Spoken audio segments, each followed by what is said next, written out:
हरियाणा विधानसभा के deputy speaker Krishna Meena का बड़ा बयान, आंदोलन करने वाले किसानों को भड़काया जा रहा है। किसानों को भड़का रही है पंजाब सरकार। पंजाब के नेता किसानों को उकसा रहे हैं। भाजपा सरकार किसानों की हितैषी है। किसानों को सरकार से बातचीत करनी चाहिए। कनाडा के हालात बिगड़ गए हैं। किसान यूनियन को कनाडा से ही पैसा आता था। किसानों को खालिस्तान बनाने का काम किया जा रहा है। आराम से बैठकर बातचीत करें। हर समस्या का समाधान बातचीत के जरिए ही निकलता है। पूर्व सीएम भूपेंद्र सिंह हुड्डा द्वारा हरियाणा के पूर्व सीएम और केंद्रीय मंत्री मनोहर लाल को एक्सीडेंटल सीएम बताने पर डिप्टी स्पीकर कृष्णा मीणा का तंज, भूपेंद्र सिंह हुड्डा सीनियर लीडर है, उनको नसीहत देने की जरूरत नहीं है, उनको अपने शब्दों को कंट्रोल में रखकर बोलना चाहिए। देखिए, आज सिरसा में किसान मेला लगा है, उसमें मुझे आने का सौभाग्य प्राप्त हुआ और सबसे पहले तो मैं लोहड़ी और मकर संक्रांति की सभी को हार्दिक शुभकामनाएं देता हूं और माँ भगवती से प्रार्थना करता हूं कि माँ सबका कल्याण करे और सबके घरों में सुख शांति और समृद्धि बनी रहे, ऐसी उस माँ भगवती से प्रार्थना करता हूं। और आज मुझे सिरसा में किसान मेले में आने का अवसर मिला है, ये मेरे लिए बड़ी खुशी की बात है। और जबकि मैं ये कहूँगा कि सिरसा वालों ने मुझे बहुत प्यार दिया।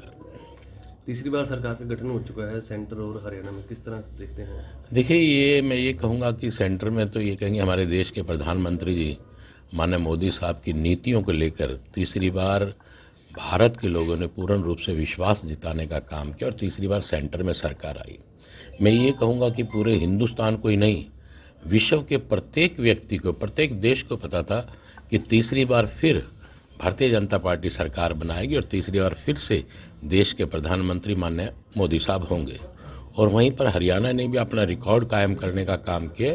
तीसरी बार भारतीय जनता पार्टी की सरकार बनी। उसमें ये कहूँगा कि हमारे पूर्व में रहे माननीय मुख्यमंत्री मनोहर लाल जी और तत्कालीन मुख्यमंत्री नायब सैनी जी की नीतियों का प्रभाव और उनका प्यार और उनकी मोहब्बत, जो उन्होंने पारदर्शिता के आधार पर नौकरी देने का काम किया, उन्हीं सब नीतियों को लेकर भारतीय जनता पार्टी ने तीसरी बार सरकार बनाने का काम किया है।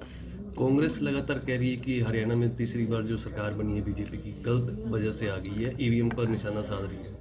तो कांग्रेस क्या कहे? आज कांग्रेस बेचारी हो चुकी है, उसके पल्ले कुछ नहीं रहा और कांग्रेस के पास कहने के लिए और कुछ बचा भी नहीं। तो कहीं ना कहीं नाच न जाने आंगन टेढ़ा। कांग्रेस को ये कहूँगा कि सभी लोग, पूरे हरियाणा तो क्या पूरा देश जानता है कि उनकी नीतियाँ कैसी रही। उन्होंने पूरे देश को लूटने खसोटने का काम किया और चाहे हरियाणा रहा हो, इतने लंबे 10 साल तक, उससे पहले भी कांग्रेस ने एक लंबे समय तक राज हरियाणा में भी किया और उन्होंने हरियाणा को और ये कहूँगा कि पूरे देश को ही लूटने का काम किया।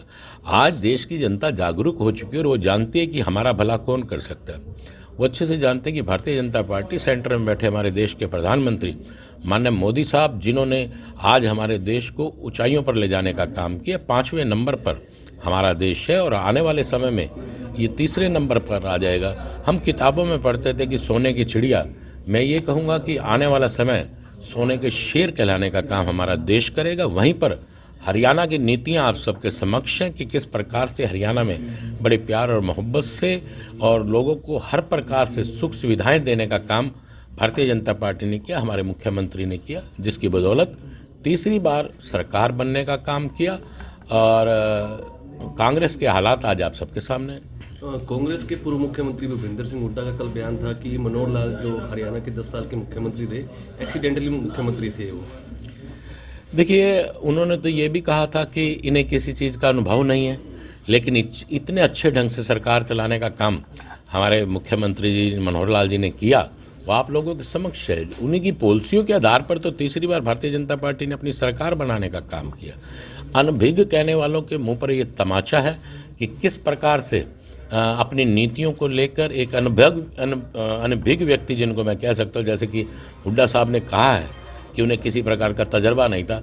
अगर जिनको तजर्बा नहीं था, उन्होंने अच्छे से तीसरी बार सरकार बनाने का काम किया, तो आप देख सकते हैं कि अब आगे दो योजनाएं और कम से कम भारतीय जनता पार्टी अपनी सरकार बनाने का काम करेगी। मीठा साहब की हुड्डा साहब को क्या नसीहत है? देखिए, मैं इतने सीनियर लीडर हैं, मैं किसी को कोई नसीहत नहीं देना चाहता। मैं इसमें ये कहूँ कि मैं उनसे काफ़ी जूनियर व्यक्ति को नसीहत नहीं देनी चाहिए। उसको अपने आप में स्वयं राजनीतिक आदमी, और उन्हें पता होना चाहिए कि वो किस प्रकार से बोल रहे हैं। अपने शब्दों पे कंट्रोल कर हर व्यक्ति को बोलना चाहिए। कड़ाके की ठंड में किसान फिर भी आंदोलन कर रहे हैं। डल्लेवाल साहब 50 दिनों से बैठे हैं। देखिए, किसानों को भड़काने का काम किया जा रहा है और पंजाब इसमें विशेष भूमिका निभाने का काम कर रहे हैं आप लोगों के सामने कि किस प्रकार से आज कनाडा के हालात हैं, क्योंकि कनाडा से ही पैसा सब आता था इस देश के लिए। किसानों को बहकाने का काम भी वो खालिस्तान बनाने के लिए कर रहे हैं, और आज आप लोगों के सामने ये मांग पूरे देश में नहीं है। मैं तो किसानों से कहूँगा कि आराम से बैठ के बातचीत करें, और हर बात का हल बैठकर ही निकलता है। लोकल से लेकर ग्लोबल तक की खबरों के लिए देखते रहिए सच्ची रिपोर्ट।